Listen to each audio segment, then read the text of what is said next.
哇！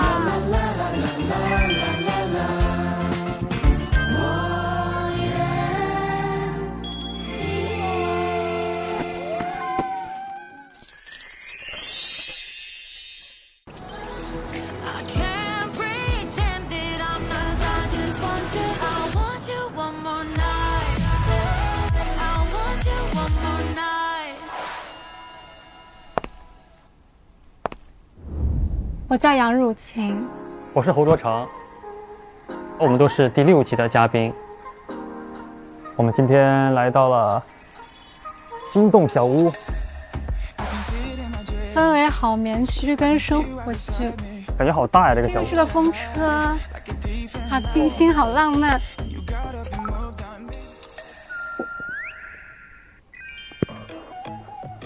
走，风车，这为什么有那么多风车呢？因为起风了就是心动了。走，跟着我来。这里是一个客厅，看起来这里能容纳很多人。当然，如果更多人坐不下的话，他可以像侯日成一样坐在地上。我现在都躺地上。这个沙发看上去很舒服，你去躺一下。这里还有个球类，往里面丢。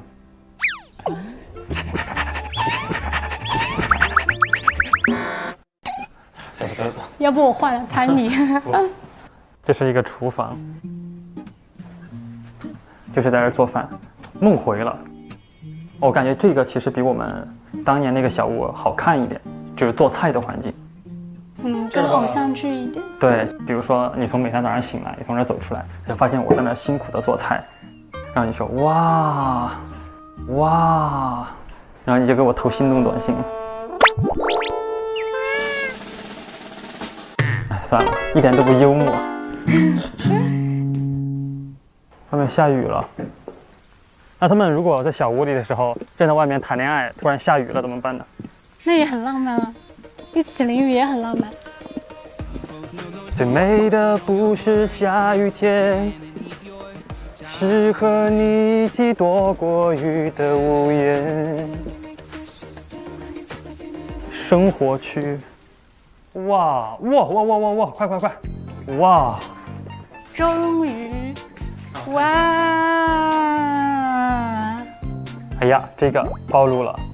这个是，哦呦，等一下，这个要来个特写。这个，哇，放烟花，好浪漫呀！我们现在已经到了心动小屋的厨房里。今天的主要目的呢，就是你们八卦一下，问问他们的感情现状。是的，今天晚上吃的是什么呢？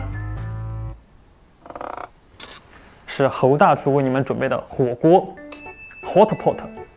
火锅是一个拉近大家距离的一个非常好的一个食物。又回到了我的老本行，厨子。对，2年做一次。不要黑我啊！快点，上菜了。上菜了啊！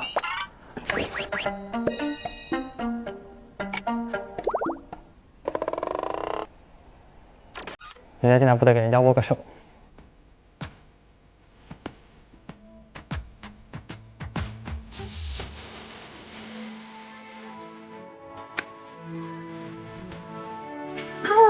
Hello， 太好了！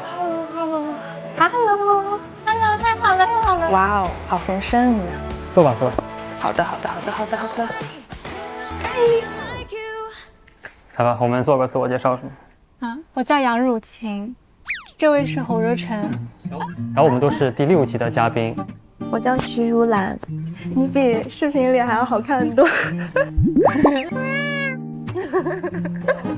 我叫孙寒晴，可以叫我吃。OK。Hello， 我叫小远。你们都是哪里人啊？我是江西南昌。啊，那其实很能吃辣呀。对呀，今天吃火锅。这是我们为你们准备的小料台。我调一下。哇，这个，哇，我们的照片。哦，对。啊，这个我记得，这个我看着你俩拍的，这个也是。啊，我最喜欢是这种。好看。所以他有滑这个滑梯下来吗？我们都滑过，这个他们都滑过。光荣负伤。天哪！你们应该很饿吧？等了我们很久吧？中午大概他没吃，就等着吃火锅。你们这一集有厨子吗？有，是谁？乐成，还有方医生。哇，所以厨子就是能有爱情的。你是从哪里过来的呀？我上海。上海的对啊，还挺近的。我们刚从北京搬来苏州。苏州为什么会想搬到苏州来？就是我们在考虑人生往下走的话，需要确定一个长期居住的地方，因为我会很喜欢苏州给我的感觉。你们搬过来多久了？刚把东西都搬过来。还在新鲜的那个期。因为其实 Harry 他也是，他不是从北京来的上海吗？啊他是刚来嘛，然后我觉得他现在可能也在一个适应的阶段。啊，那你们现在是在同一个城市？对，都在上海。出了小屋以后，大家的相处有什么变化？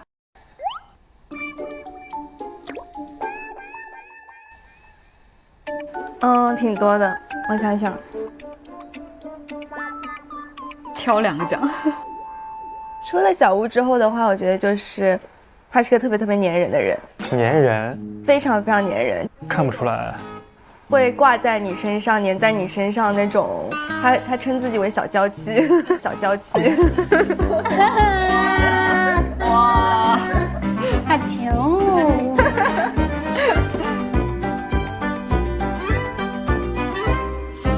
现在我们大概是离开小屋了，刚好1个月，好1个月。你们就是见面的频率是怎样的？我觉得见的次数应该至少是15次以上。哇，这么多，那就是2天见1次。他周末会去找你？会，每个周末？哪个？磕到了。啊，确实很难，因为周末是他全部的休息时间。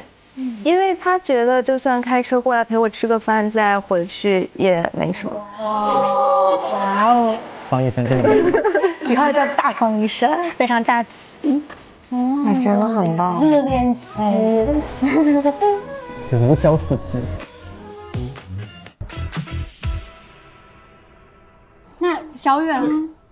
我们小屋结束之后，就只有周末的时候可以见，就可能1周1次这样子。然后他就是一直在出差，就在杭州的时间也不多。然后上个星期的时候，我们一块儿约着搓麻将。他跟你的朋友吗？还是跟谁？就是我们2个的朋友，就是我一个朋友，然后他一个朋友。对。你是不是年龄跟男生会有一些年龄差？哦，对对，子涵比我大5岁。因为我比他大4岁。哦，我觉得男的几岁不重要，他给你的体验比较重要。不是说男人最有魅力的是解决问题的能力吗？对。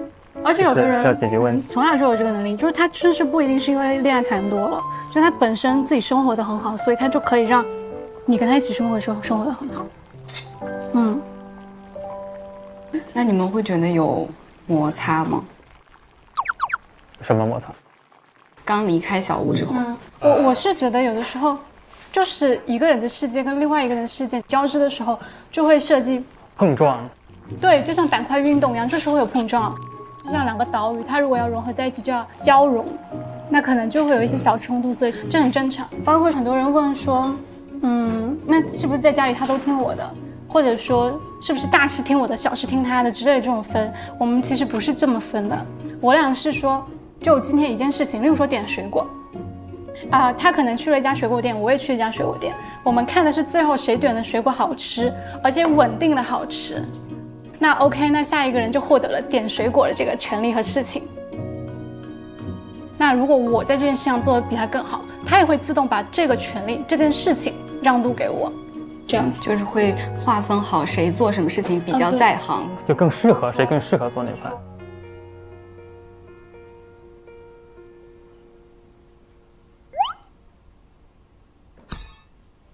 这上面有很多比较有趣的问题，然后我们就把他这个问题回答出来就 OK 了。打个样，我抽个蓝色的蛋。哦，好尖锐啊！那换一个。好尖锐，换一个。什么？可以让我们知道吗？啥呀？如果你的朋友们和他见面表示不喜欢他，你要怎么办？那他就失去这个朋友。那他就失去这个朋友。一个乌鸦在这关起来。兰兰会不会抽一个蓝色的呢？会。你是怎么称呼他的？有没有什么亲昵的称呼？他抽的怎么这么甜呐？吃瓜。吃瓜。我叫他小方医生。小方医生。虽然他是一个听上去很官方的，你能懂吗？我能 get。对，我们在小屋里不也是叫他方？不就是你多了一个小，对，就是他说没有人叫他小方医生，要么叫他小方，要么叫他方医生。但是就是小方医生就有一种莫名其妙的亲昵感。小方医生。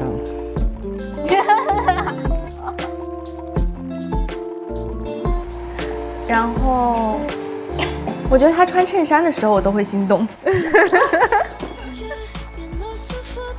穿衬衫的时候更小方医生了。对对，是那种感觉。那他叫你什么？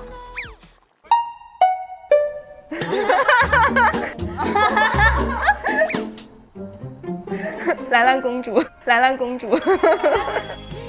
哇！看不出来啊，方医生。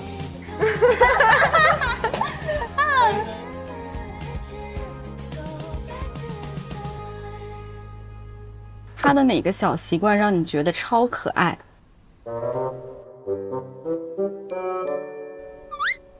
好好奇啊！我觉得我们两个就是，我一会儿没回他消息，我只在高铁站换乘，他可能是担心我有情绪了，然后就给我发了超多的解释。这种情况我觉得他很可爱。然后我就会说，哦，我没有生气啊，我没有怎么样，你千万不要觉得我有情绪了。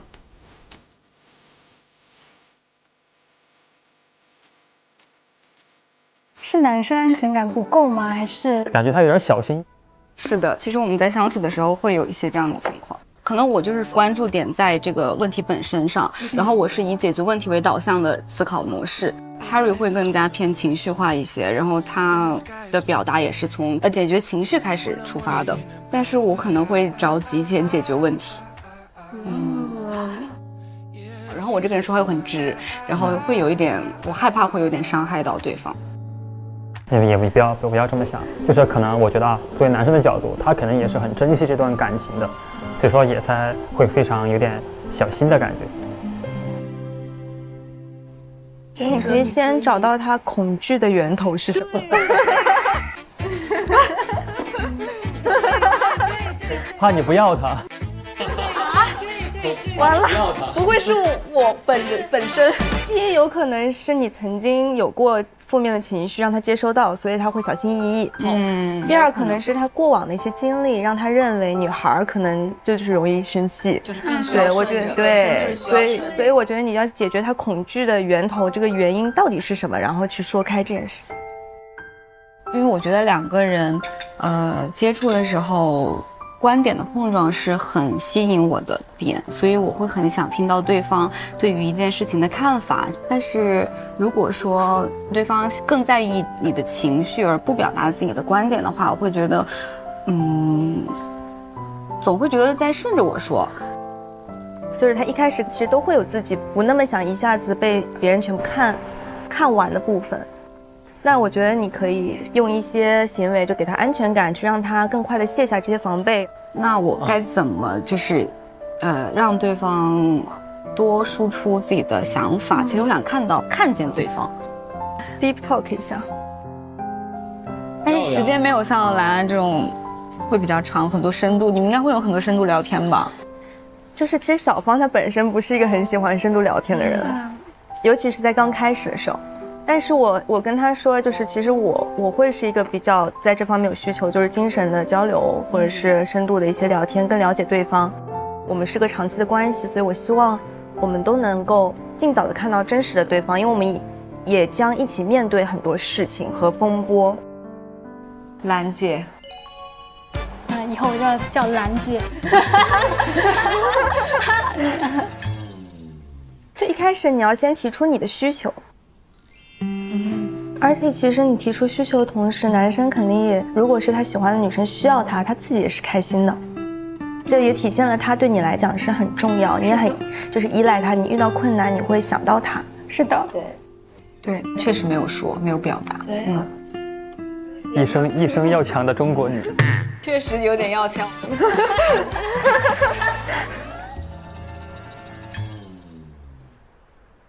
如果大吵一架后联系不上他，这时你的应对方式是？就在我看来是分情况，如果是因为对方的原因发生了这一次争执，我是会希望他自己理顺了之后就立刻就过来找我。其实我会好奇小远跟乐成的进度，就还是比较慢吧。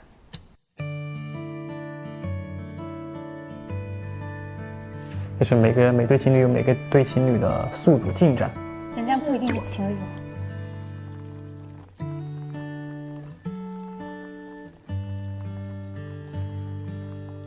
就是没有说出了小屋之后一下子就变得特别的好，也没有说一下子变得特别的不好，就是还是跟小屋，就是大家在小屋里怎么样，然后在小屋外就是怎么样，就还是这个进度。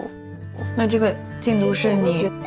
其实我会觉得他可能是一个比我还要慢很多的人，双方可能在节奏方面会有一点不太对应的这样子的。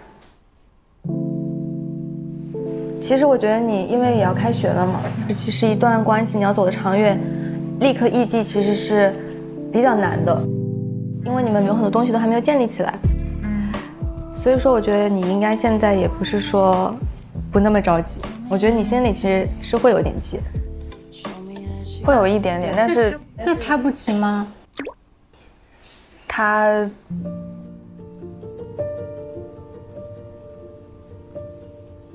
比之前稍微好一点了，因为他之前在小屋的状态确实非常的慢。我觉得也可以把这件事情拿出来直接讨论一下，比如说你要马上异地的这件事情，你们有讨论过吗？有讲过，但是会觉得很压力。他会觉得你在 push 他做一个决定吗？会有。可是我觉得如果是我会觉得这就是一个很紧急的事件。但是我其实出了小屋之后到现在1个月，我们就周末的时候能见，然后就平时就是微信上稍微聊一聊，然后微信上其实也说不了特别深入的话题，就肯定没有面对面更加直观，所以我会觉得其实还是慢慢来会稍微好一点，就是增加见面。对，就是之后异地这个事情会更加拖慢一些进度。你还有多长时间？你会不会？你还有多长时间？又不是不回来了。你还有多长时间？真的，这很关键。可能之后我开学了，我得到北京去，可能1个月里面最多就见个2、3回这样子。所以我想，没有那么高密度相见的情况下，应该怎么样让双方都维持着感情和生活的一个平衡？其实异地恋还是得有一个奔头。如果你在北京念完书以后，你会考虑回杭州吗？是会回江浙沪的。对，所以可能这就是一个奔头，是你们未来是有可以长期相处的。那这段时间确实大家都需要双向的多付出一些才是。我有一个秘诀，就是心理学上有一个叫做36问。36问里面的问题可以帮你迅速的拉近你跟他人生观、价值观上的很多东西。其实你越了解这个人，这个人在你这里就会越特别。因为其实去花时间了解一个人各方各面的过程中，其实你对他付出的精力也是多很多，所以他在你心中和其他人肯定也会变得更不一样。小王子对他的玫瑰很喜欢，是因为他花了很多时间。所以多让他跑几次看你，我觉得是没有问题。而且在例如说他去看你的时候，你也要珍惜体谅他这份付出。那你对他的感情和感觉有任何变化吗？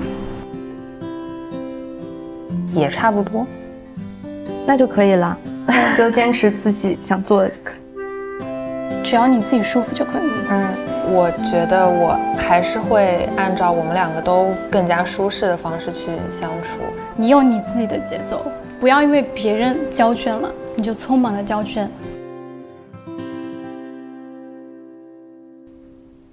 你们会好奇男生跟我们说你们吗？你说会不会男生觉得完全没有问题？我觉得应该不会。我觉得男生比如有可能会就很自信啊。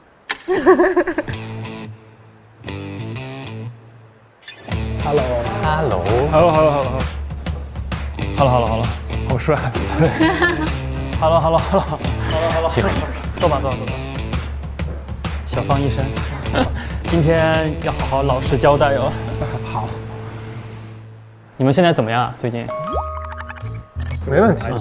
我觉得是往一个正向的方向去走，肯定的。其实都还好，我觉得是更加甜了啊。然后每天都很可爱，很甜很可爱的那种小兔子。哎呦，这个就不用给我们说了。最近1周有聊过天吗？有啊，发一些表情包，还有磕 CP， 聊了一些可能之前在小屋里面没有聊的很多话题。周末都是见的。那个时候他来找我，我去找他，然后正好在一个十字路口等红绿灯，他在对面，我在这边。他那个时候穿了一个蓝色的，反正超漂亮那件衣服。就还是人群中一眼就锁住你，超级甜那个瞬间。他会远远的跟你打招呼。对，而且在那里笑。他对我是跟对别人是不一样的那种，所以我觉得我很幸福，很开心。他为我做的一些改变，其实我都有看到。我也希望我能跟他越来越好。我觉得这个叫爱的勇敢。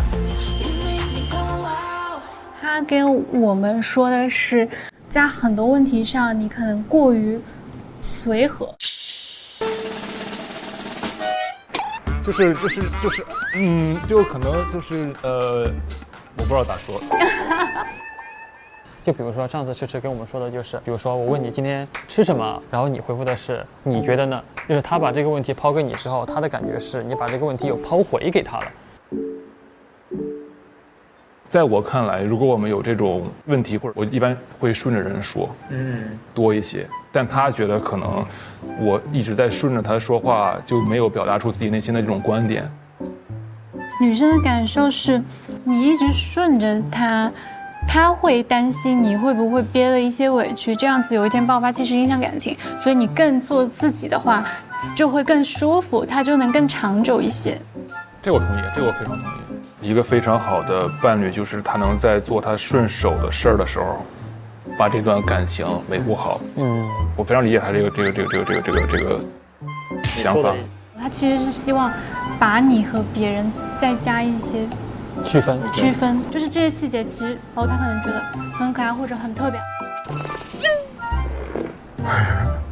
等会儿，有点红温了。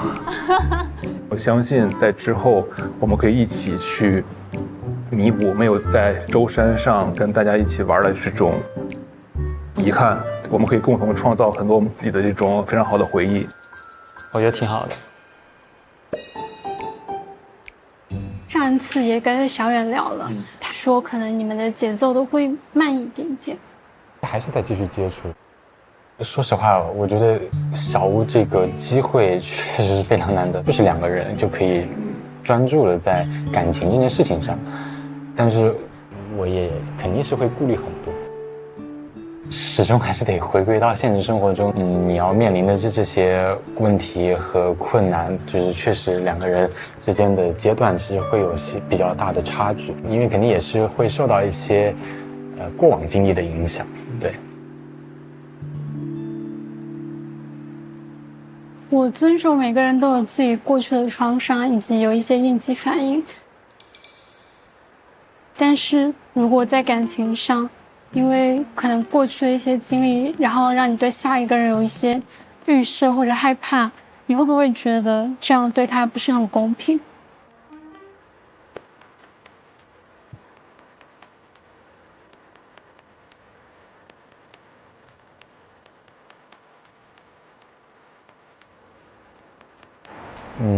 会。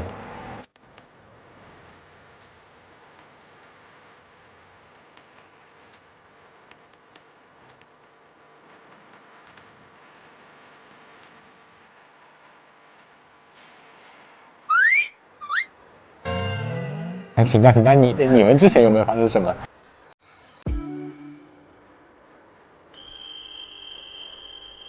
我们其实下节目之后我们俩其实是把对方去打破之后，就去重建对于这个人的爱意。可能要对对方的印象就是完全清零之后，以我们在现实生活中的一个正常情侣去相互接触、相互了解，然后再这样反复重复的去爱上对方。明白。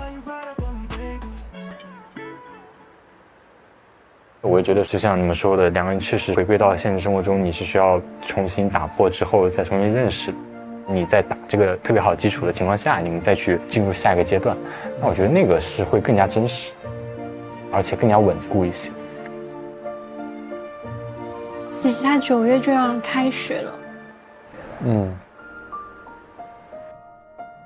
因为他本身确实很优秀，然后就是又保研了，然后回去之后就是人生的一个新阶段。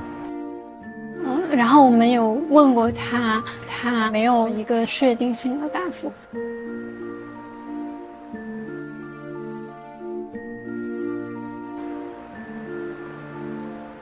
交给时间吧，我觉得